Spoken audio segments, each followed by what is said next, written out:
जय हिंद, नमस्कार सबके सब साथियों को नमस्कार, राधे राधे। बिल्कुल सबके सब साथी मस्त होंगे, तंदुरुस्त होंगे, ऐसी आशा और उम्मीद के साथ प्यारे साथियों सेशन की करते हैं शुरुआत। बिल्कुल हम आज के इस सेशन में प्यारे मित्रों हम 6 नंबर की अपनी क्लास के ऊपर चर्चा करने जा रहे हैं। हमने प्यारे साथियों लगातार इससे पहले 5 क्लासेस पढ़ ली है, आज छठी क्लास आपकी स्क्रीन पर है। हम इस सेशन में प्यारे साथियों संपूर्ण राजस्थान जीके के ऊपर चर्चा करते हैं, चाहे वो जियोग्राफी हो, चाहे वो हिस्ट्री हो, या फिर प्यारे साथियों वो आपकी कल्चर, ठीक है क्या? बिल्कुल प्यारे साथियों, वो कल्चर हो, चाहे ज्योग्राफी हो, चाहे हिस्ट्री हो, आपके आने वाली एग्जाम चाहे वो बीएसटीसी हो, पशु परीक्षर हो, सीईटी हो, उन सभी के लिए बेहद महत्वपूर्ण ये सेशन रहने वाला है। तो आप आराम से शिद्दत से पढ़िए मेरे प्यारे मित्रों। आइए पहले क्वेश्चन की ओर बढ़ते हैं। प्यारे साथियों पहला क्वेश्चन आपकी स्क्रीन पर आपको दिखाई दे रहा होगा। पहला क्वेश्चन आपको क्या कह रहा है प्यारे साथियों कि निम्नलिखित में से आपकी कौन सा युद्ध महाराणा सांगा और बाबर के मध्य हुआ था? क्या खानवा का युद्ध, या पानीपत का युद्ध, या त्राइन का युद्ध, या फिर चंदेरी का युद्ध? देखिए प्यारे साथियों, त्राइन के प्रथम और सेकंड आपको याद होगा। पृथ्वीराज चौहान का नाम आपने सबने सुना होगा, पृथ्वीराज चौहान तृतीय, और आपने गौरी का नाम सुना होगा। गौरी और चौहान के मध्य प्यारे साथियों त्राइन का 1191 और 1192 आपको बेहतरीन तरीके से याद होगा। इसी प्रकार पानीपत का युद्ध प्यारे साथियों आपको पता होगा, इब्राहिम लोदी कभी भारत की सत्ता में आपके बैठा था और इसके खिलाफ भारत में बाबर मुगलिया सत्ता की स्थापना करने के लिए प्यारे साथियों आता है। तो ये पानीपत के युद्ध। लेकिन यहां पर प्यारे साथियों खानवा के आपको याद होगा 17 मार्च 1527 की हम बात करें प्यारे साथियों, तो प्यारे साथियों आप सभी को पता होगा कौन सा युद्ध? तो खानवा का युद्ध। बताओ कौन सा युद्ध? खानवा का युद्ध होता है। और इस युद्ध में कौन कौन आमने सामने है? सर बाबर, और बाबर के खिलाफ है बताओ कौन? सर राणा सांगा। राणा सांगा जिन्हें हम कहते हैं मेरे प्यारे साथियों जो खंडित सैनिक, एक प्रकार से हम कह सकते हैं सैनिक का भग्नावशेष कह सकते हैं। मैं यूं कहूं कि प्यारे साथियों जिसके शरीर पर कुल 80 घाव थे, एक हाथ नहीं, एक पैर नहीं, फिर भी प्यारे मित्रों खानवा युद्ध के बाद आपको पता होगा बाबर को बंदी बनाने की योजना बनाने वाला अगर कोई था तो वो मेरे प्यारे साथियों कौन था? तो वो आपके राणा सांगा था। तो राणा सांगा की हालांकि इस युद्ध में प्यारे साथियों क्या होती है? हार होती है, और बाबर की क्या होती है? जीत होती है। क्यों होती है? क्योंकि बाबर ने प्यारे साथियों किसकी, मैं यूं कहूं बारूद का प्रयोग किया, अर्थात मैं यूं कहूं प्यारे साथियों तुगलमा पद्धति का यहां पर बताओ क्या किया? प्रयोग किया। बताओ कौन सी पद्धति का? तुगलमा पद्धति का प्यारे साथियों पद्धति का प्रयोग जो है वो आपके यहां पर आपके किया जाता है। और हम बात करें प्यारे साथियों राणा सांगा की, तो राणा सांगा भी इसी युद्ध में प्यारे साथियों एक प्रथा चलाता है, पांति परवन प्रथा। कौन सी प्रथा? सर पांति परवन प्रथा का संचालन किया, और इसके तहत राजपुताना के सभी राजा मेवाड़ के छत्र के नीचे युद्ध लड़ने के लिए आते हैं। और मेवाड़ कहीं ना कहीं प्यारे साथियों सर्वोपरि रहता है। हमेशा ही आप सभी को पता होना चाहिए कि हमेशा ही राजस्थान की सत्ता में एकदम, हाँ राजस्थान की सत्ता में जो है वो हमेशा ही क्या रहे प्यारे मित्रों? सर्वोपरि रहे हैं। बिल्कुल ये आपको अच्छे से ध्यान रखना है। तो ये आपको ध्यान रखना है पांति परवन प्रथा का। और आपको पता होगा नागौर का खानजादा और मैं यूं कहूं सैलदी तंवर जो है प्यारे साथियों वो आपकी क्या देते हैं? राणा सांगा को धोखा देते हैं इस युद्ध में। और धोखा देने के कारण प्यारे साथियों राणा सांगा की इस युद्ध में क्या हो जाती है? हार हो जाती है। और खानवा के बाद आपको पता है राणा सांगा को जहर देकर के आपके क्या किया जाता है? जहर देने से आपके राणा सांगा की मृत्यु हो जाती है।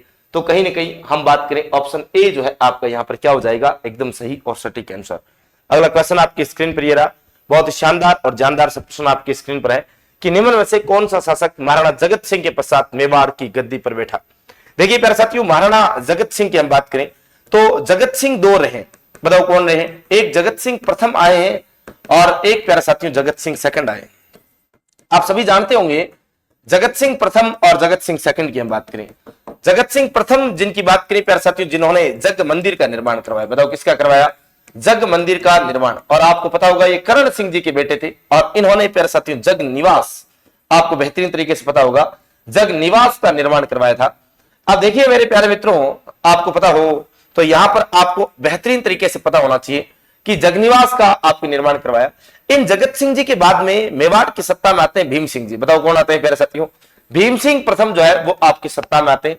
जबकि इन जगत सिंह प्रथम के बाद राज सिंह जी जिनकी बात करते हैं हम, जिन्होंने प्यारे साथियों आपके नाथ द्वारा में श्रीनाथ जी मंदिर का निर्माण करवाया। और मैं यूं कहूं कि जो औरंगजेब के पक्के दुश्मन थे प्यारे साथियों, औरंगजेब के जजिया कर का विरोध किया, औरंगजेब के मंदिर तोड़ो अभियान का विरोध किया। यहां तक कि प्यारे साथियों औरंगजेब जिसके साथ विवाह करना चाहता था, चारुमती जो कि किशनगढ़ की राजकुमारी थी, उसको भी आपकी कौन ले जाते हैं, राज सिंह जी। अर्थात राज सिंह जी जिसे औरंगजेब विवाह करना चाहता, उसके साथ विवाह करके आ जाते हैं। औरंगजेब को गुस्सा तो खूब ही आया होगा, लेकिन साहब मेवाड़ महाराणा के खिलाफ क्या ही करता। अकबर सेकंड जो कि औरंगजेब का बेटा था, उसको राज सिंह जी और दुर्गादास राठौड़ के खिलाफ आपके विद्रोह को दबाने के लिए भेजा गया। लेकिन राज सिंह जी ने और दुर्गादास राठौड़ ने उस अकबर सेकंड को इस प्रकार उकसाया कि उसने स्वयं को भारत का बादशाह घोषित कर दिया। बताओ क्या कर दिया, स्वयं को भारत का क्या घोषित कर दिया, बादशाह घोषित कर दिया। अर्थात प्यारे मित्रों यहां पर बताओ कौन आएगा, राज सिंह जी जो है वो आपके सत्ता में आते हैं। और राज सिंह जी के बारे में आप बेहतरीन तरीके से चीजें जान चुके होंगे, ऐसी मैं आशा और उम्मीद करता हूं। तो प्यारे साथियों, जगत सिंह प्रथम को याद रखना, जग मंदिर, यानी पहले हम धोख मारने कहां जाते हैं, मंदिर में, फिर निवास करने कहां जाते हैं, घर के अंदर जाते हैं। ठीक है क्या? हाँ ठीक है क्या मेरे प्यारे मित्रों?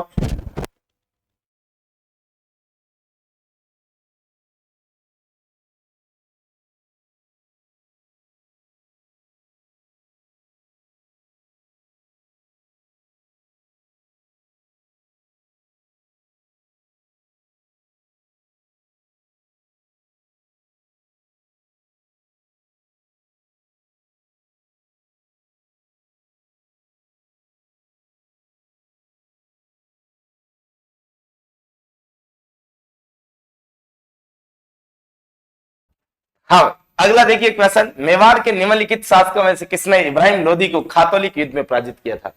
बताइए मेरे प्यारे मित्रों, किस शासक की बात करें तो जिसने आपकी खातौलिक युद्ध में जो इब्राहिम लोदी जो है इसे पराजित किया था?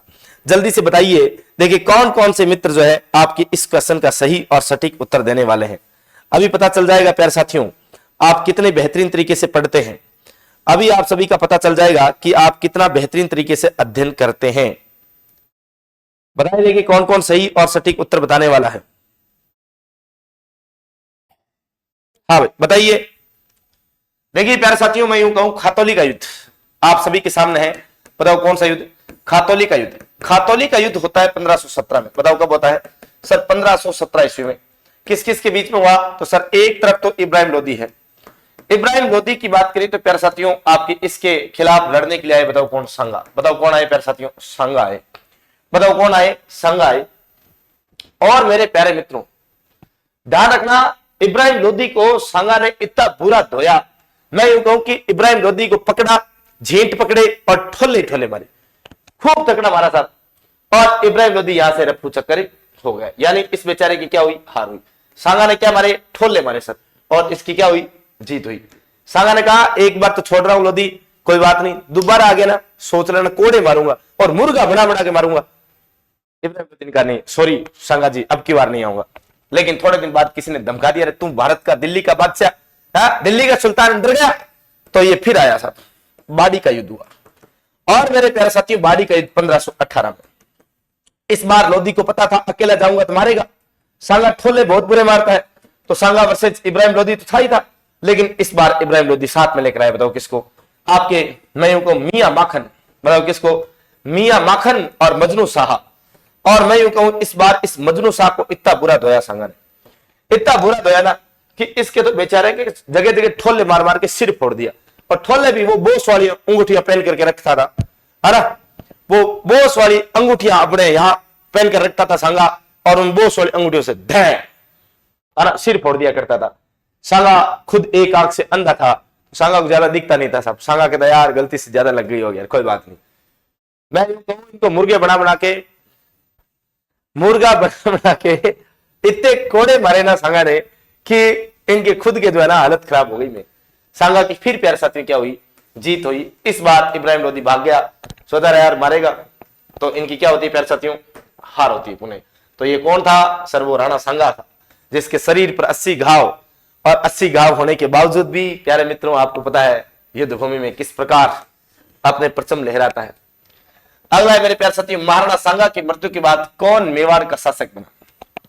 महाराणा सांगा की मृत्यु प्यारे साथियों 1527 के खानवा युद्ध के बाद सांगा को बसवा दोसा लाया गया घायल अवस्था में, और जब सांगा पूर्णतः घायल हो जाता है, मैं यूं कहूं प्यारे साथियों, तो घायल सांगा मन में विचार कर रहा था, रे अब क्या करें यार, एक हाथ नहीं, एक पैर नहीं, यहां तक कि एक आंख नहीं, और सांगा पूर्णतः घायल।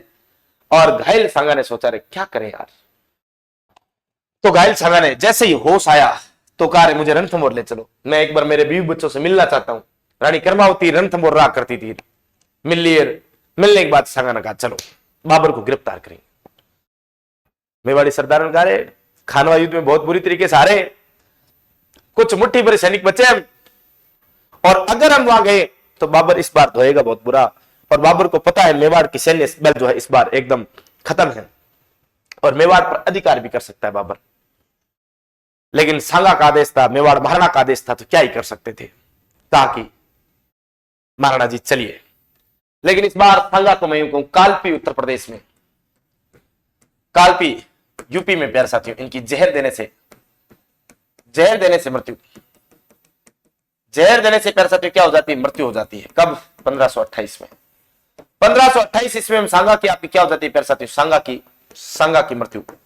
और सांगा की मृत्यु के बाद सांगा के छोरे, सांगा की मृत्यु के बाद प्यारे साथियों सांगा के जो छोरे थे वो अब सत्ता में आते हैं। और मैं यूं कहूं प्यारे मित्रों, हाँ भाई मैं यूं कहूं,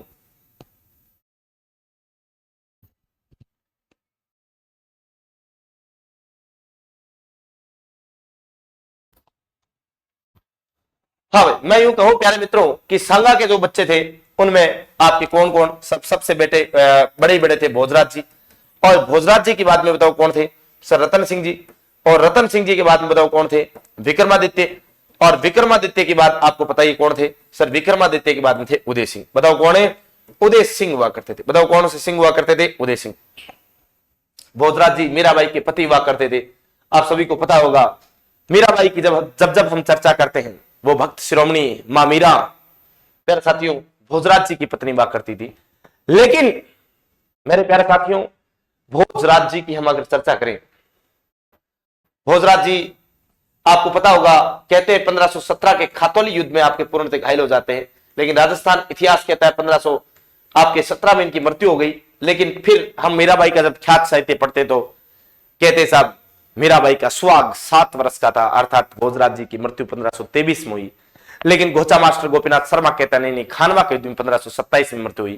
खैर हमें उनसे क्या ही लेना देना, जब हुई तब हो गई, अर्थात जब सांगा की मृत्यु हुई उससे पहले भोजराज जी काम आ चुके थे। बच्चे कौन, रतन सिंह जी। तो सर रतन सिंह जी 1528 से 31 ईस्वी तक आपके क्या रहे, सत्ता में रहे।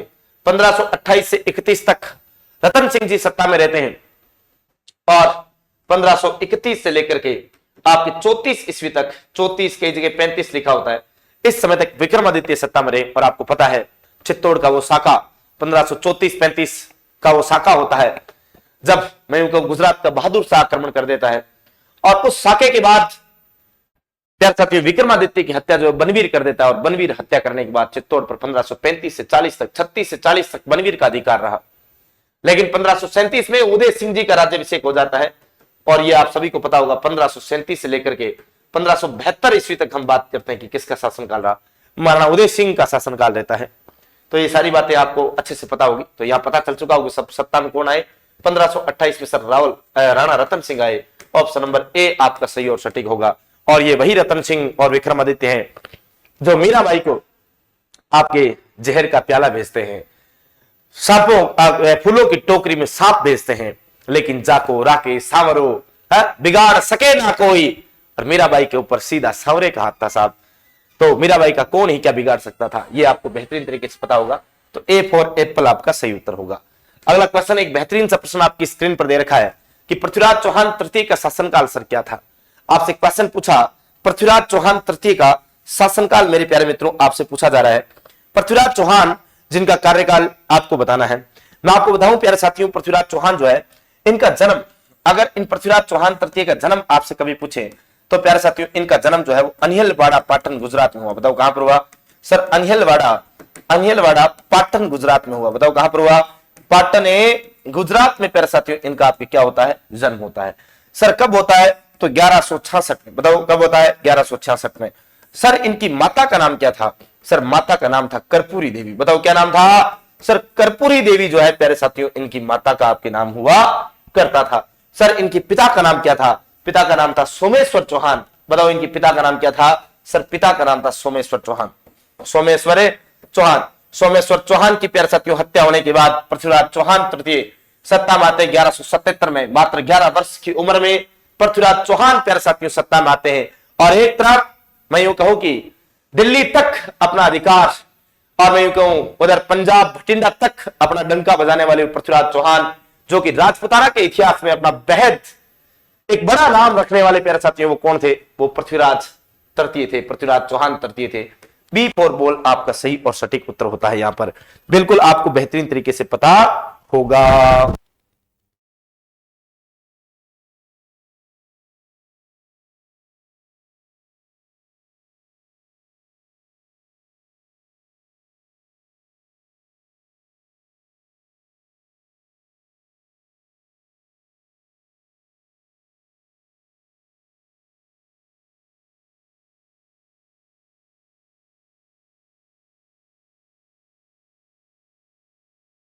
हाँ भाई, यहां तक बातें समझ में आई तो आगे बढ़ते हैं प्यारे मित्रों।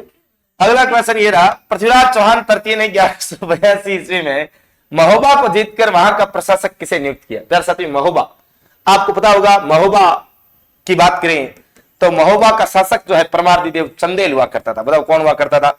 सर परमार्दी देव चंदेल की हम बात करते हैं। परमार्दी देव चंदेल जो है वो प्यारे मित्रों यहां पर आपकी सत्ता में हुआ करते थे।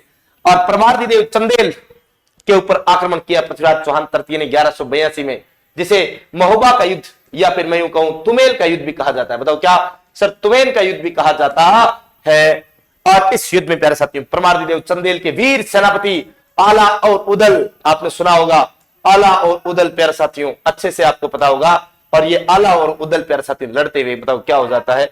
वीर गति को प्राप्त हो जाते हैं। बताओ क्या हो जाते हैं प्यारे साथियों? वीर गति को प्राप्त हो जाते हैं।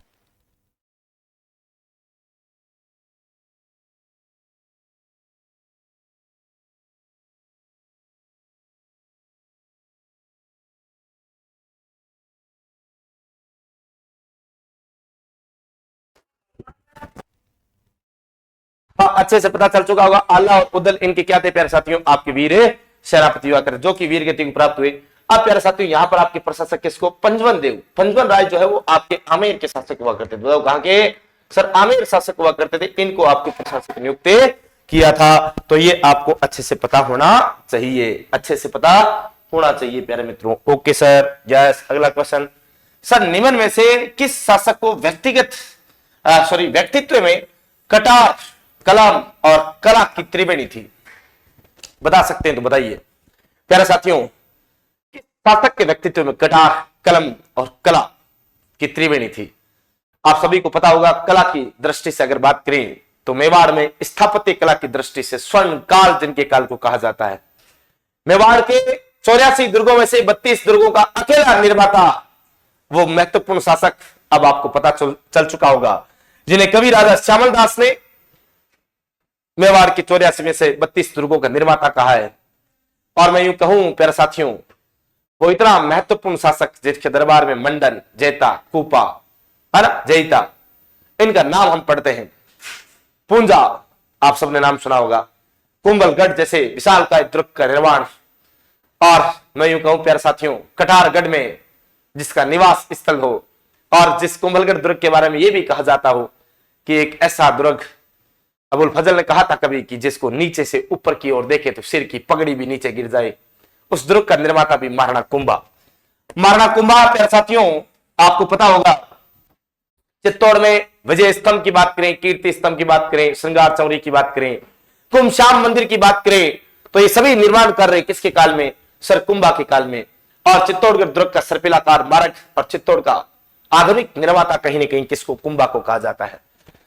और कटार की बात करें तो महाराणा कुंभा प्यारे साथियों अपने जीवन काल में कई युद्धों में आपके विजय रहते हैं और कई युद्ध जो है आपके लड़ते हैं। ये आपको बेहतरीन तरीके से पता होना चाहिए। एक मिनट बने रहे भाई, सबके सब साथी 1 मिनट बने रहे।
हाँ भाई, बिल्कुल आपको पता चल चुका होगा मेरे प्यारे मित्रों कि महाराणा कुंभा की हम बात करें तो महाराणा कुंभा वो प्यारे साथियों। अब कलम की बात करें यानी व्यक्तित्व में आपके कटार का पता चल चुका होगा, मैंने कहा कई युद्धों के विजेता। और इधर हम बात करें प्यारे साथियों, कैसे लोग, और कलम की बात करें प्यारे साथियों, मैं यूं कहूंगी कई साहित्यकारों को, कई दरबारियों को अपने दरबार में शरण देने वाले वो आपके कौन थे सर? वो कुंभा, और खुद भी एक महत्वपूर्ण लेखक हुआ करते थे। तो ऑप्शन नंबर बी आपका सही। नेक्स्ट सर, बीकानेर के शासक राव राय सिंह को आपके राजपुताने का करण किसने कहा था? बीकानेर के एक महत्वपूर्ण शासक जिनका नाम है राव राय सिंह और इन राजपुताने का करण। करण प्यारे साथियों बहुत ही दान प्रिय व्यक्ति था, और मैं यूं कहूं कि जो अपने खुद के कवच और कुंडल तक प्यारे साथियों दान कर दे, ऐसा दानवीर करण, और राजपुताना में ऐसा दानवीर बीकानेर के राय सिंह को कहा गया है। और ऐसा कहने वाले कौन थे प्यारे साथियों? तो ऐसा कहने वाले थे मुंशी देवी प्रसाद। बताओ कौन से देवी प्रसाद? सर मुंशी देवी प्रसाद थे वो महत्वपूर्ण व्यक्तित्व। अगला, किलहौर ने किसको कालिदास और भावभूति के बराबर बताया है? बताओ देखिए प्यारे साथियों, किलहौर ने किसे, मैं यूं कहूं, कालिदास और भावभूति के बराबर संज्ञा दी है? प्यारे साथियों आप सभी को पता होगा, है बेहतरीन तरीके से पता होगा, पृथ्वीराज तृतीय, विग्रहराज चतुर्थ, अजय राज, अर्णोराज। अर्णोराज वही प्यारे साथियों जो आना सागर झील का निर्माण करवाते हैं। बताओ कौन सी झील? आना सागर झील का निर्माण। आना सागर झील का निर्माण बताओ किसने करवाया? सर अर्णोराज ने। अजय राज की बात करें प्यारे साथियों, अजय राज, तो अजय राज वो महत्वपूर्ण व्यक्ति जिन्होंने, मैं यूं कहूं प्यारे साथियों अजय राज के बारे में, कि अजमेर शहर की स्थापना, बताओ किसकी? सर अजमेर शहर की स्थापना। बताओ कब अजमेर शहर की स्थापना की मेरे प्यारे मित्रों? 1113 ईस्वी में। कब की थी? 1113 ईस्वी में प्यारे साथियों अजमेर शहर की स्थापना। और ये विग्रहराज चतुर्थ प्यारे साथियों मैं यूं कहूं कला साहित्य का स्वर्ण काल, है ना, अजमेर का, मैं यूं कहूं प्यारे साथियों अजमेर का कला साहित्य का स्वर्ण काल। कला व साहित्य का स्वर्ण काल किसके काल को कहा जाता है? साहित्य का स्वर्ण काल जो है मेरे प्यारे साथियों वो स्वर्ण काल कहा जाता है आपके किसके? विग्रहराज चतुर्थ के काल को। इन्हीं की बात करें प्यारे साथियों तो इन्होंने आपके कई सारे दरबारी विद्वानों को यहां पर शरण दे रखी थी, और जयानक भट्ट नाम का इनके एक दरबारी विद्वान हुआ करता था, जयानक भट्ट। और ये जयानक भट्ट जो है प्यारे साथियों इन्हें कवि बांधव की उपाधि देता है। बताओ क्या देता है? सर कवि बांधव की उपाधि जो है वो आपके विग्रहराज चतुर्थ को दी जाती है। और किलहौर इन्हीं विग्रहराज चतुर्थ को प्यारे साथियों क्या कहता है? आपकी कालिदास और भावभूति के जैसे महत्वपूर्ण विद्वानों से आपकी इनकी तुलना करते हैं। तो ये आपको बेहतरीन तरीके से पता होगा। पृथ्वीराज तृतीय को तो आप जानते ही होंगे मेरे प्यारे मित्रों बहुत अच्छे से। चौहानों में प्यारे साथियों मैं यूं कहूं एक प्रकार से अजमेर का चौहान राजवंश अपने चरम सीमा पर प्यारे साथियों चारों ओर अपना परचम भी पृथ्वीराज चौहान के काल में, और यहीं पर प्यारे साथियों गोरी के खिलाफ लड़ते हुए त्राइन के द्वितीय युद्ध में अजमेर का चौहान समाप्त भी हो जाता है। हालांकि इनके बाद गोविंदराज कुछ समय के लिए शासक बना, कोई फायदे वाली बात थी नहीं। आइए, अकबर ने फर्जंद या बेटा की उपाधि जो किसे प्रदान की थी? प्यारे साथियों आपको पता होगा जब हम बात करते हैं 1562 ईस्वी की, तो 1562 में भारमल, या प्यारे साथियों भारमल जो है वो आमेर का शासक हुआ करता था। बताओ कहां का? आमेर का शासक। और इस भारमल की एक छोरी थी प्यारे साथियों जिनका नाम था, पुत्री थी हरकाबाई, पुत्री का नाम था हरकाबाई। और ये जो हरकाबाई है प्यारे साथियों, इस हरकाबाई की वेड्स यानी शादी किसके साथ होती है? अकबर के साथ होती है। सांबर की पाल पर अकबर के साथ हरकाबाई का विवाह, मैं यूं कहूं प्यारे साथियों पहला मुगल राजपूत विवाह। राजस्थान के ये पहले राजपूत कछुआ वंश के भारमल हुआ करता था जिसने अपनी लड़की का ब्याह मुगलों के साथ, मुसलमानों के साथ वैवाहिक संबंध स्थापित किए। और अकबर के साथ जैसे ही हरकाबाई का विवाह होता है, इधर इस भारमल का एक लड़का था प्यारे साथियों, इसके एक पुत्र था जिसका नाम था भगवत दास, पुत्र था भगवत दास। और इस भगवत दास के भी एक पुत्र था भगवत दास, और एक पौत्र था, यानी भगवत दास का एक बेटा पौत्र जिसका नाम था मान सिंह। इन दोनों को भी अकबर की सेवा में भेज दिया साहब। दोनों को कहां भेजा? अकबर की सेवा में, अकबर की सेवा में भेजा। यानी अपने छोरे को कहा जा रहे तेरे जीजा की सेवा पानी कर, बढ़िया जीजा की सेवा में जीजा की हाजिरी लगा के रहना। यानी भगवत दास तो आपके अकबर का क्या लगेगा? साड़ा लगेगा। और ये मान सिंह जो है, ये मान सिंह के अकबर क्या लगता है सर? फूफा लगता है। मान सिंह महज 13 वर्ष का युवा करता था उस समय, आपके अकबर की सेवा में भेज दिया जाता है। और मान सिंह को कहा भाई फूफा की पूरी सेवा करना। फूफा भी मान सिंह को पर पूरा एकदम अधिकार जमा के बैठा रहा। अरे बेटे तू टेंशन मत कर, तू मेरा बेटा है। बेटा क्या है? बेटा है। फर्जंद की उपाधि दी, मेरा बेटा जैसा है, बेटा जैसा फर्जंद कहा किसे? मान सिंह को। और मान सिंह ने वाकई प्यारे साथियों अकबर के पुत्र का पूरा फर्ज निभाया। मैं यूं कहूं कि अगर मान सिंह नहीं होता तो वो उत्तरी भारत पूरा प्यारे साथियों, बंगाल, बिहार, उड़ीसा और मैं यूं कहूं काबुल, कंधार तक का पूरा क्षेत्र अकबर के कदमों में जीत कर डालने वाला अगर कोई था तो वो कौन था सर? वो मान सिंह था। पुत्र कहा तो पिता के इस पुत्र शब्द का पूरा ऋण भी चुकाया मान सिंह ने। और मान सिंह प्यारे साथियों बेहद खतरनाक और चोर व्यक्ति था। जयपुर के इतिहास में, आमेर के इतिहास में वो चोर अगर किसी को कहे तो कौन था? वो मान सिंह था। सर चोर कैसे का? जहां जहां गया, चाहे असम से देख लीजिए शीला माता की मूर्ति, चित्तौड़ गया वहां से प्यारे साथियों भगवान कृष्ण की मीरा मंदिर वाली मूर्ति, लाहौर गया वहां से प्यारे साथियों मैं यूं कहूं ब्लू पोट्री की बात करें, भित्ति चित्रण कला की बात करें, मीनाकारी की बात करें, ये सारी कलाएं चुरा करके अगर कोई जयपुर यानी आमेर पहुंचाता है तो वो कौन था? वो मान सिंह था। अर्थात मान सिंह अकबर को, मिर्जा राजा मान सिंह, यही थे वो मिर्जा राजा मान सिंह। मिर्जा राजा मान सिंह इन्हें कहा जाता है, मान सिंह प्रथम इन्हें कहा जाता है। ये वही मिर्जा राजा मान सिंह, ये वही मान सिंह है जो हल्दी घाटी में आपके अकबर की तरफ से महाराणा प्रताप के खिलाफ लड़ते हैं। अकबर ने बड़ी खतरनाक चाल चली प्यारे साथियों। हल्दी घाटी का नेतृत्व राजपूतों को राजपूतों से लड़वाया। हल्दी घाटी का नेतृत्व बताओ किसने किया? सर हल्दी घाटी का नेतृत्व करने वाला कोई और नहीं, वो आपकी कौन था? मान सिंह था। बताओ कौन था? वो मान सिंह था। बताओ मेरे प्यारे साथियों कौन था? वो मान सिंह था।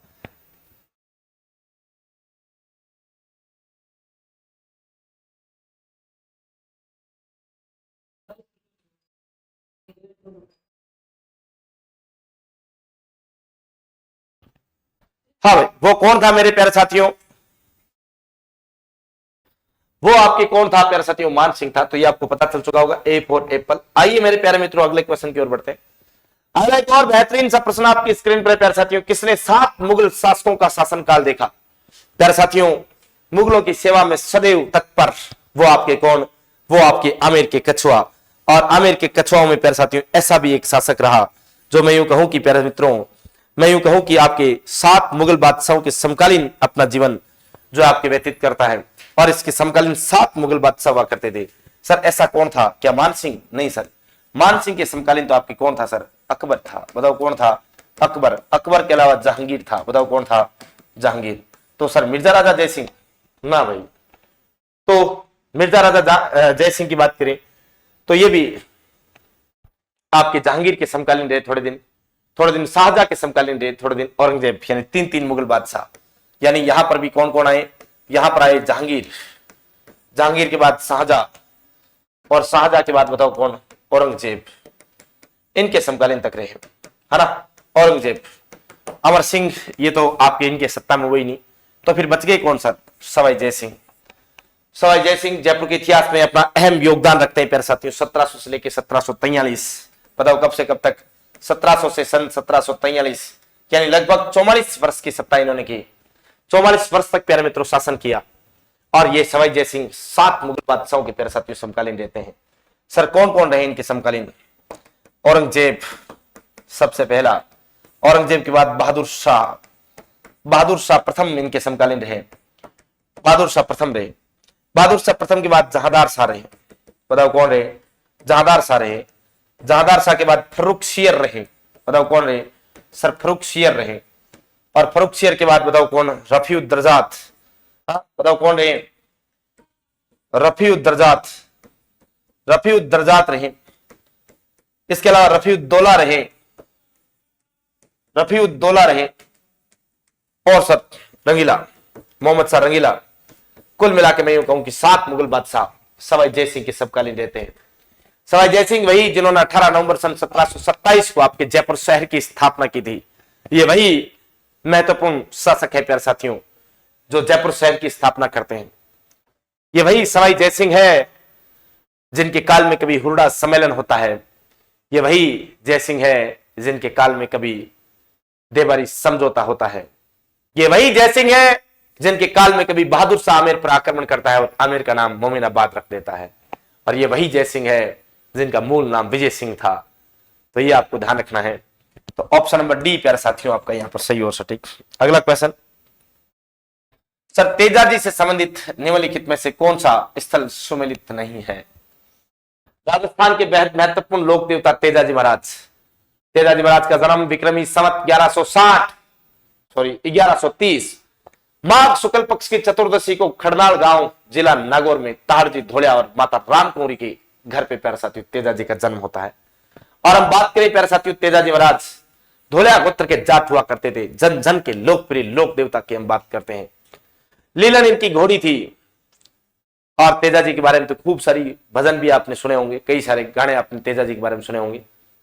मारवाड़ में ठरको चाले तेजा धोलिया जाट को, कई बार आपने सुना होगा। और आजकल तो मैं कह रहा हूं खूब ट्रेंडिंग सॉन्ग चल रहा है साहब, काला सी सर काली गाड़ी तेजल लिख रहे हो बो नट पे, भाई तेजल लिख रहे हो बो नट पे। क्या गजब गजब सॉन्ग चलते हैं प्यारे साथियों, है ना। लीलन ने सिणगार तेजाजी गावे पनेरा चाल्या वो, रायमल जी रे द्वारे जाए। तो ये पहला ही आपके यहीं से सम्मिलित हो गया। लीलन ने श्रृंगार तेजाजी गांव पनेरा चाल्या हो। क्यों चले सर? पनीर पनीर ननियाल खाइए नान्ने रहोगे तेजे दोगे तो चलो भाई पनीर चालिया ना ना, तो नान्ने रहो देखो लिखिड़ो ननियाल, नान्ने रहो को नहीं हो भाई जी। पनीर तेजाजी को ससुराल हो। और तेजाजी रीस में आर गुस्से में आर आपरी लुगाई ने लियाड़ने गया। ये क्या गुरुजी रीस क्या बात की आई? तेजाजी खेत में काम कर रहे थे और कहते हैं कि तेजाजी की भाभी जो भवस थी वो आपकी खाना लेकर के लेट पहुंची थी प्यारे साथियों। तो तेजाजी ने अपनी भाभी को खरी खोटी सुना दी। और भाभी आपको पता है यार कब कौन किसकी भाभी किसकी सुने? भाभी देवर की सुनती है यार सर, यहां अपने पति देव की नहीं सुनती लुगाइया, तो भाभी की मतलब देवर की सुनेगी? पॉसिबल नहीं है सर। लुगाइया अपने हस्बैंड की नहीं सुनती, अपने पति की नहीं सुनती, तो फिर देवर की कैसे सुनेगी? भाभी ने भी खरी खोटी सुना दी साहब वापिस। भाभी भी तेजाजी की भाभी थी, सुना दी होगी ढंग से। तेजाजी को बहुत बुरा लगा, इसीलिए वो भजनों में कहा जाता ना, हो कड़वा कड़वा बोले बोला रे बावज मारी ये, ओ सूरा रे लाग्या रे वो कोरे कालजे, के सूरा रे लाग्या रे कोरे कालजे। और सूरवीर तेजाजी को कहा था तेजाजी की भाभी ने कि तेजा जे इतनी पतली पतली तन रोटियां या फुलका चाहिए चोपड़ूड़ा, और जे टाइम टू टाइम रोटी चाहिए तो बया तेरी लुगाई बैठी है पनीर जा और बिन लिया। और साहब तेजाजी फिर पेमल को श्रृंगार कर कहां जाते हैं? पनीर। पनीर क्या था सर? ससुराल था। पनीर की आपकी पेमल, मैं यूं कहूं तेजाजी की पत्नी, तेजाजी की पत्नी का नाम क्या था सर? आपकी पेमल था। और पेमल कहां की निवासी थी? पनेर की। पेमल प्यारे साथियों रायमल जी मोथा, मैं यूं कहूं झांझर गोत्र के जाट थे। रायमल जी मोथा की पुत्री थी प्यारे साथियों, रायमल जी मोथा की पुत्री। कई जगह रायचंद्र जी रामचंद्र जी नाम मिलता है, एक ही बात है, झांझर गोत्र के जाट हुआ करते थे, इनकी पुत्री थी प्यारे साथियों। तेजाजी की सासू का नाम बोधरी दे या बोदल दे हुआ करता था, तो ये ध्यान रखना है। सुरसुरा में प्यारे साथियों समाधि स्थल है, बिल्कुल प्यारे साथियों आपके मैं यूं कहूं भाद्रपद शुक्ल पक्ष की 10वीं और विक्रमी संवत 1160 को सेंद्रिया नामक स्थान पर तेजाजी को आपको सांप ने डंक मारा। इस वजह से सुरसुरा नामक स्थान पर तेजाजी बासक नामक सांप के डंक मारने से आपके सुरसुरा नामक स्थान पर वीर गति को प्राप्त हुए। और प्यारे साथियों इतने महत्वपूर्ण लोक देवता तेजाजी कि आज भी तेजाजी के प्यारे साथियों जागती जोत सुरसुरा से निकाली जाती है। सर जागती जोत का मतलब क्या होता है कि राजस्थान में कहीं पर भी तेजाजी का नया मंदिर बनेगा तो पहली जोत कहां से लाई जाएगी? सर पहली जोत सुरसुरा से लाई जाएगी। पर्वत सर आजकल डीडवाना कुचामन जिले में आता है, ये अच्छे से ध्यान रखना भाई। कौन से जिले में आता है सर? ये आपके डीडवाना कुचामन जिले में आता है सर। डीडवाना कुचामन जिले में आता है। यहां पर आपके भादवा के महीने में पशु मेला भरता है तेजाजी का। और यहां पर अभय सिंह जी ने प्यारे साथियों कभी मंदिर का निर्माण करवाया था, यह आपको ध्यान रखना है। खरनाल तेजाजी का जन्म स्थल है, बता दिया आपको। ताहड़जी धोलिया इनके पिता थे, माता का नाम राम कुंवरी था, बहनें राजल और बुंगरी बाई थी। ये सारी बातें आपको पता होगी। नेक्स्ट, देव नारायण जी का मुख्य पूजा स्थल। प्यारे साथियों देव नारायण जी गुर्जरों के बेहद महत्वपूर्ण लोक देवता। और मैं यूं कहूं प्यारे साथियों आसिंद तहसील का नाम आपने सुना होगा। मालेसर की डूंगरी आसिंद तहसील जिला भीलवाड़ा की हम बात करें प्यारे साथियों तो यहां पर आपके देवनारायण जी का जन्म होता है। जन्म आपके 1243 ईस्वी में कहां पर होता है प्यारे साथियों? 1243 ईस्वी की अगर बात करें तो मैं को मालेसर की डूंगरी, बताओ कौन सी डूंगरी? सर मालेसर की डूंगरी। और मालेसर की डूंगरी बताओ कहां पर पड़ता है सर? सर ये आसिंद भीलवाड़ा में। बताओ कहां पर? आसिंद भीलवाड़ा की बात करें प्यारे साथियों, यहां पर जो है इनका आपके मैं को आसिंद भीलवाड़ा में देवनारायण जी का जन्म होता है।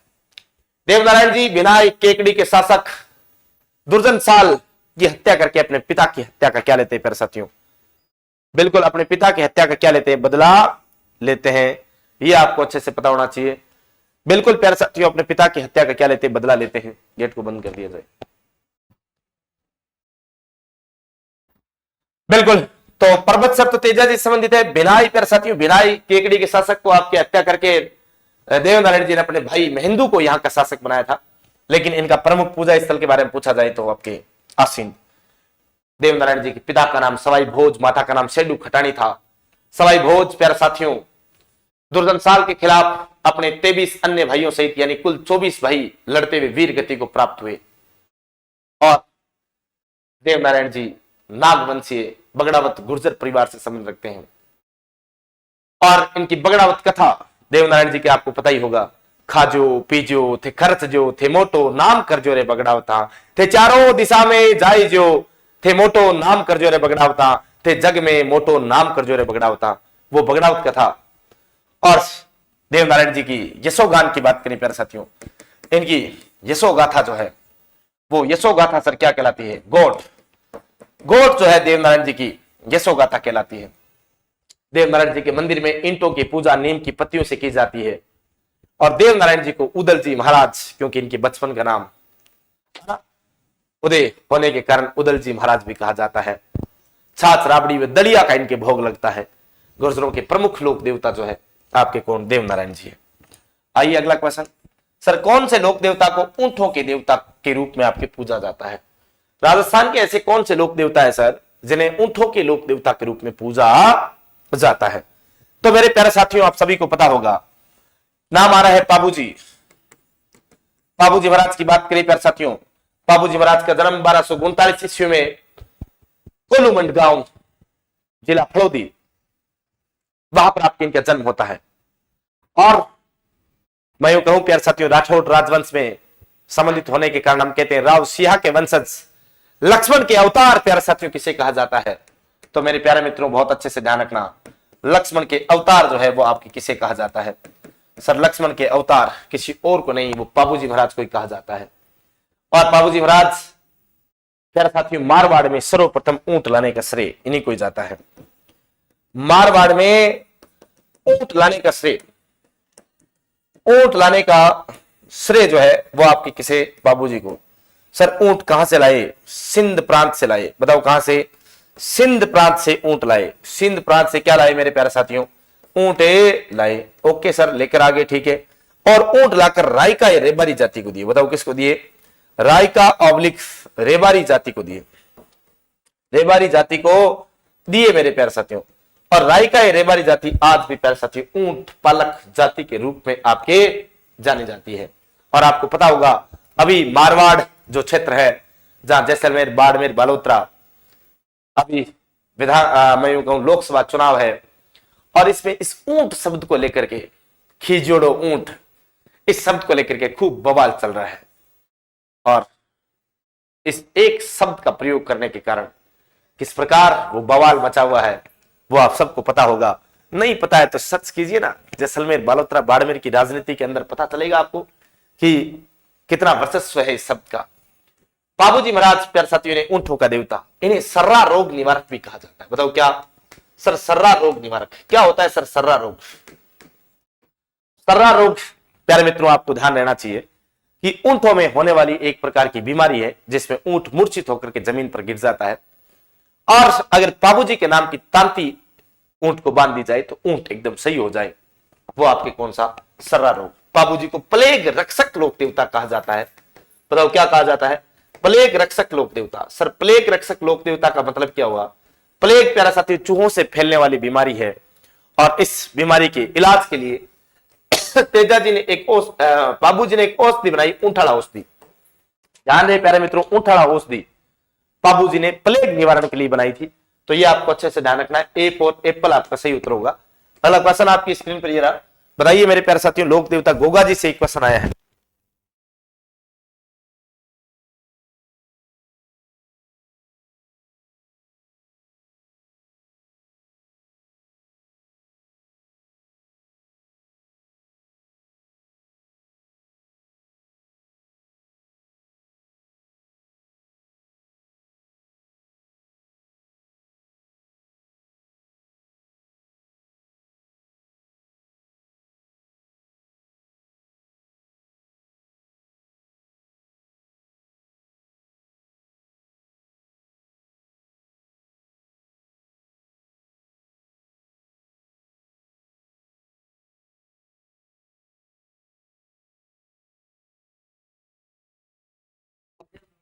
हाँ, लोक देवता गोगा जी की जन्म स्थली के बारे में पूछा जा रहा है। बहुत बेहतरीन सा प्रश्न है प्यारे साथियों। ददरेवा, खड़नाल, गोगा मेडी, रामदेवरा। राजस्थान के लोक देवता गोगा जी महाराज, जिन्हें प्यारे साथियों जहार पीर भी कहा जाता है। क्या कहा जाता है सर? जहार पीर के रूप में जाना जाता है। जहार पीर, जहार पीर कहा जाता है सर। इन्हीं को राजा मंडुलिक कहा जाता है। बताओ क्या कहा जाता है? राजा मंडुलिक कहा जाता है। सांपों के लोक देवता कहा जाता है। बताओ क्या कहा जाता है सर? सांपों के लोक देवता, सांपों के लोक देवता कहा जाता है सर। गायों के रक्षक भी कहा जाता है। बिल्कुल मेरे प्यारे साथियों, इन्हें क्या कहा जाता है? इन्हें गायों का रक्षक कहा जाता है। सर किसकी गायों की रक्षा की? खुद की गायों की रक्षा की। किससे की? महमूद गजनवी से की। महमूद गजनवी के सामने कुल 17 बार युद्ध लड़ा और इसमें गोगा जी महाराज अंतिम युद्ध में प्यारे मित्रों पराजित हो जाते हैं। और मैं यूं कहूं कि इस अंतिम युद्ध में गोगा जी महाराज की गर्दन कट जाती है और जिस स्थान पर गर्दन गिरी वो स्थान ददरेवा, और यहां पर आज भी शीर्ष मेडी। उसके बावजूद, गर्दन कटने के बावजूद गोगा जी महाराज दोनों हाथों में तलवार लेकर के प्यारे साथियों महमूद गजनवी की सेना पर एक के बाद एक बरस रहे थे।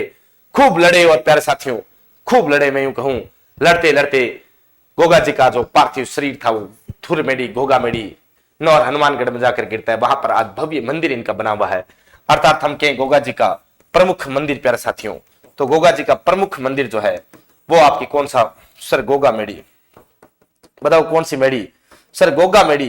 गोगा मेडी जिसे धुर मेडी भी कहा जाता है, जिसे धड़ मेडी भी कहा जाता है। बताओ क्या कहा जाता है सर? धड़ मेडी भी आपकी कहा जाता है। कहां है सर? नौहर में है। नौहर कहां है सर? नौहर हनुमानगढ़ में है। बताओ कहां पर है सर? हनुमानगढ़ में है।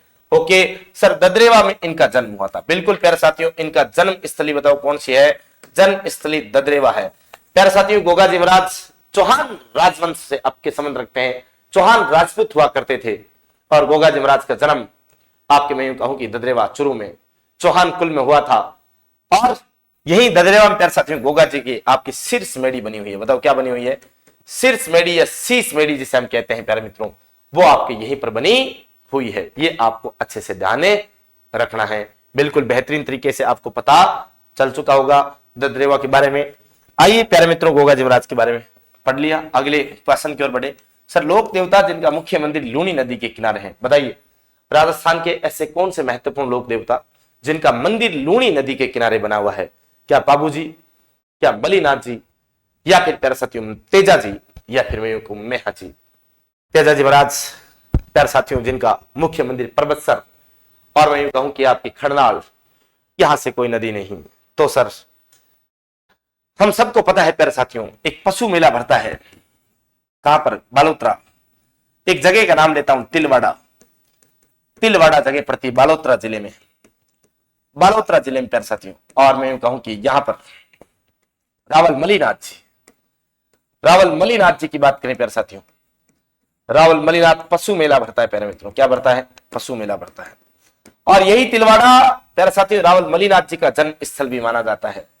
रावल मलिनाथ जी को मैं यूं कहूं मारवाड़ में प्यारे साथियों पश्चिमी राजस्थान में चेचक व बोधरी रोग का निवारक लोक देवता कहा जाता है। इन्हें सिंह पुरुष कहा जाता है प्यारे साथियों। मैं यूं कहूं इन्हें सिंह पुरुष के साथ साथ इन्हें चमत्कारी पुरुष कहा जाता है। और सर इन्हें त्राता या रक्षक भी कहा जाता है। प्यारे मित्रों, इन्हीं की रावल मलिनाथ जी की पत्नी जिनका नाम था रानी रूपा दे, रानी रूपा दे। और आपको पता होगा छोटू सिंह रावणा का एक बहुत प्यारे सी गुरु महिमा में गाया हुआ भजन, रूपा बाई जमले पधारोनी ये वही रूपादे हैं। और प्यारे साथियों, रानी रूपादे की भक्ति से प्रभावित होकर के रावल मलिनाथ जी जो है अपने गुरु बनाते, बताओ किसे? सर उगम जी भाटी। और उगम सिंह भाटी जो है प्यारे साथियों, ये उगम सिंह भाटी प्यारे साथियों, हालांकि वास्तविकता में आपके रानी रूपादे के गुरु हुआ करते थे, लेकिन बाद में रूपादे के प्रभाव में आकर रावल मलिनाथ जी ने अपना गुरु बनाया।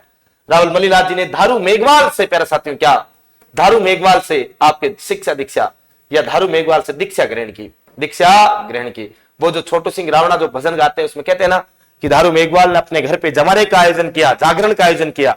ये वही धारू मेघवाल जिनसे मलिनाथ जी प्यारे साथियों क्या लेते हैं? शिक्षा दीक्षा ग्रहण करते हैं। और मलिनाथ जी ने प्यारे साथियों, मैं यूं कहूं कि मारवाड़ में एक विशेष, मैं यूं कहूं प्यारे साथियों, संत सम्मेलन का आयोजन किया 1399 में और हरि कीर्तन करवाया। और उसी दौरान कुंडा पंथ की स्थापना प्यारे साथियों रावल मलिनाथ जी करते हैं। और उसी समय 1399 ईस्वी को चैत्र शुक्ल द्वितीया को कुंडा पंथ की स्थापना के साथ रावल मलिनाथ जी वीर गति को प्राप्त हो जाते हैं, या मैं यूं कहूं शहादत को प्राप्त हो जाते हैं, या इनकी मृत्यु हो जाती है। अगला क्वेश्चन, किस लोक देवता के मेले को सांप्रदायिक सद्भावना का प्रतीक माना जाता है? प्यारे साथियों, राजस्थान की कौन से लोक देवता का मेला जो है वो सांप्रदायिक सद्भावना का प्रतीक माना जाता है? बहुत बेहतरीन तरीके से आपको पता होगा, जिन्हें राम सापीर कहा जाता है, जिन्हें रामदेव जी कहा जाता है। आपने भजनों में सुना होगा, थाने तो धावे अठे मारवाड़ वो, अठे गुजरात वो, अजे माल जीरा कंवरा। थाने तो धावे अठे मारवाड़, मारवाड़ मतलब पश्चिमी राजस्थान।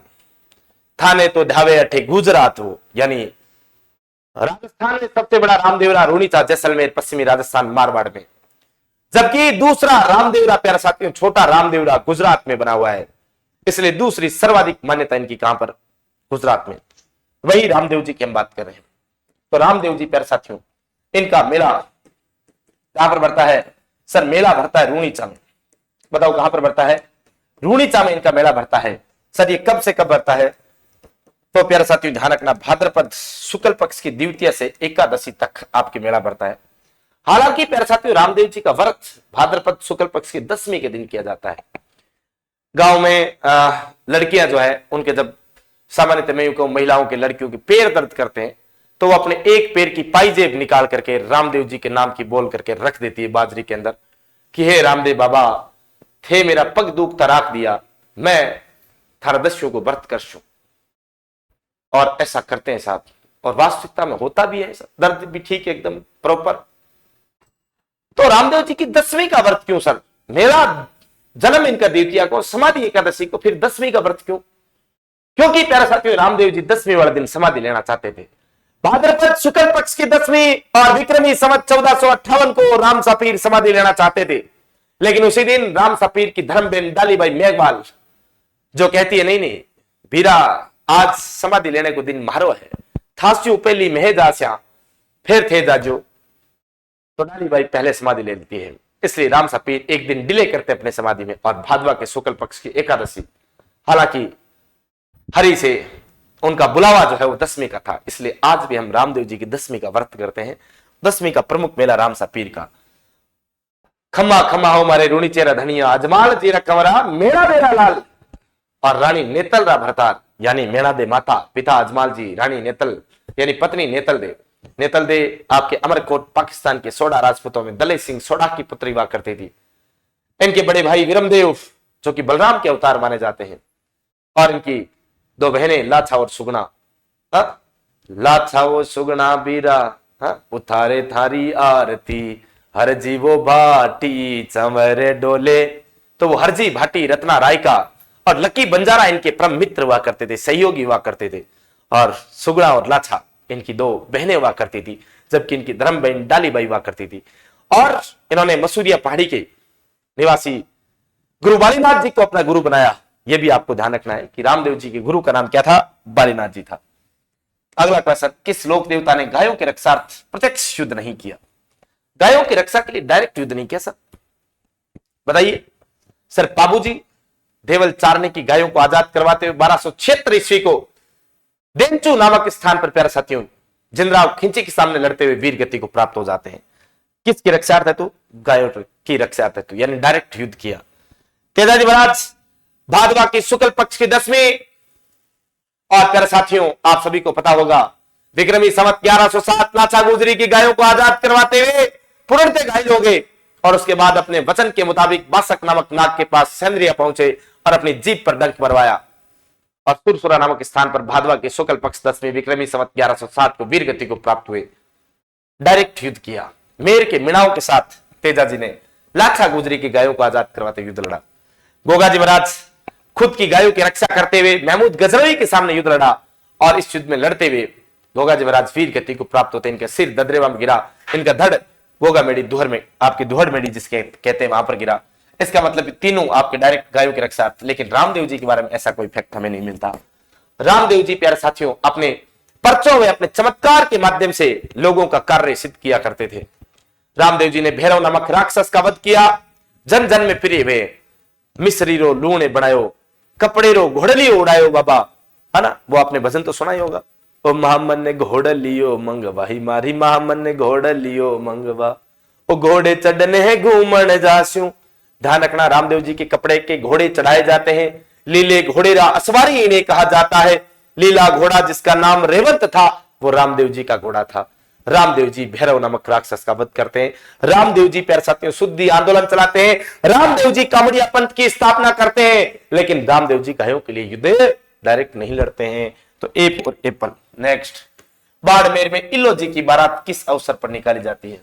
अभी रिसेंटली आपके मैं यूं कहूं बाड़मेर वाला जो क्षेत्र है वहां पर आपके इलो जी की सवारी निकाली गई। इलो जी जो आप होली वाला त्योहार जब मनाते हैं तो आपने कहा होलिका जलकर राख हो गई और प्रहलाद बच गया। तो वो जो होलिका जल करके राख हुई थी उसके मंगेतर थे, यानी होली के अगले दिन बारात पहुंचने वाली थी। भाई होलिका की शादी थी इलो जी के साथ में और इधर से इलो जी बारात लेकर वहां पहुंचे और वहां जाते ही पता चला रे जिसके साथ शादी करने के लिए आए वो तो रात को ही जल गई, राख हो गई। भाई सपोज दैट आप बारात लेकर के जाओ, आपके घर पे खूब गाने बजे, हाँ, बन्ना अदरे अदरे पगे मेलोनी मारी बाल के बनड़ी छोटी। वो अब बाल छोटी मोटी तो बात की बात। इधर तुम्हारे घर पे शाम को डीजे लगा, फ्लोर लगा, सब नाचे, छोटी मोटी बहन भाई कि बाप भी आवागी, हमारे बाप भी आवागी। और साहब भाई जब बारात ले वहां पहुंचे और पता चले साहब होने वाली भाभी रात ही किसी के साथ रफू चक्कर हो गई, कितना बुरा फील होगा रे सर। इससे बुरा तो, इससे अच्छा तो मर जाए वो दिन देखें, उससे अच्छा तो पहले ही सल्टा जाए, काम आ जाए, देश हित में कहीं नाम आ जाए, कोई बात नहीं, लेकिन ऐसा दिन देखने को ना मिले। तो मैं प्यारे साथियों कहना चाहूं उस होलिका के विलाप में आपके इलो जी खूब रोते हैं और अपने शरीर पर वो धूल मिट्टी लगा लेते हैं। धूल मिट्टी लगाने का हम त्योहार मनाते हैं धुलंडी। इलो जी को दुख हुआ इसलिए वो धूल मिट्टी राख अपने शरीर पर लगाई होलिका वाली। लेकिन हमें इस दिन खुशी होती है, होलिका जलकर राख हो गई और प्रहलाद बच गया, हमारे धर्म की रक्षा हुई। मैं यूं कहूं कि दानवों पर, दैत्यों पर भगवान की विजय हुई, इसलिए हम खुशी के साथ हम धुलंडी रंग बिरंगे रंगों के साथ खेलते, हम राख के साथ नहीं खेलते साथ। तो होली के अवसर पर यह सवारी निकाली जाती है। सुमेलित कीजिए प्यारे साथियों, कौन सा सुमेलित नहीं है ये आपसे पूछा जा रहा है। निम्न में से कौन सा सुमेलित नहीं है? सफेद सीमेंट क्या निम्बाहेड़ा में है? पॉलीमार शाहपुरा में है? हाईटेक ग्लास धौलपुर में है? टायर ट्यूब अलवर में है? तो प्यारे साथियों आप सभी को पता होगा पॉलीमार बिल्कुल शाहपुरा में, एकदम सही बात है। हाईटेक ग्लास धौलपुर में है, टायर ट्यूब अलवर में है। लेकिन सफेद सीमेंट नहीं साहब, निम्बाहेड़ा नहीं। सफेद सीमेंट के लिए गोटन, बताओ कौन सा? गोटन। गोटन कहां पर पड़ता है सर? गोटन पड़ता है जिला नागौर में। बताओ कहां पर पड़ता है? नागौर। ये प्रसिद्ध है। राजस्थान स्टेट केमिकल वर्क्स कहां स्थित है? राजस्थान स्टेट केमिकल वर्क्स कहां स्थित है मेरे प्यारे साथियों? क्या लूणकरणसर में, क्या छत्तरगढ़ में, क्या सांबर लेक में, या डीडवाना में? तो मेरे प्यारे साथियों समय हो रहा है, फटाफट देख लीजिए। डीडवाना में है। रूडा 1995 में स्थापना हुई का उद्देश्य क्या? शहरी क्षेत्रों में रोजगार में वृद्धि करना? ना सर। कृषि साख का कार्य करना? ना सर। तो ग्रामीण क्षेत्रों में आपकी गैर कृषि आजीविक संसाधनों का विकास करना? गैर कृषि नहीं, कृषि आजीविक स्रोतों का विकास करना। Option D. भारत की प्रथम जैतून रिफाइनरी राजस्थान में कहां स्थापित की गई? ये आज का आपका होमवर्क है। आप सबके सब साथियों को कमेंट बॉक्स में कमेंट करके बताना है कि जैतून रिफाइनरी राजस्थान में जो आपकी कहां पर स्थापित की गई। ये आप सभी साथी कमेंट करके जरूर बताएंगे। उम्मीद करता हूं सेशन आपको बहुत अच्छा लगा होगा, मजा आया होगा पढ़ करके। और प्यारे साथियों सेशन आपको बहुत अच्छा लगा हो, मजा आया हो पढ़ करके, तो आप कमेंट बॉक्स में कमेंट करके जरूर जरूर बताना कि सेशन आपको कैसा लगा, क्योंकि प्यारे साथियों आपका हर एक कमेंट हमें मोटिवेट करता है और बेहतरीन तरीके से पढ़ाने के लिए। तो उम्मीद करता हूं आपको सेशन बहुत अच्छा लगा, तो आप कमेंट करके बताएंगे। और इसी के साथ प्यारे साथियों आज के सेशन को विधि विधान से यही समाप्त करेंगे। फिर मिलते हैं आपसे एक बेहतरीन अंदाज में, एक बेहतरीन सेशन में। तब तक के लिए आपको बहुत बहुत धन्यवाद। नमस्कार, जय हिंद, जय भारत, राम राम, राधे राधे।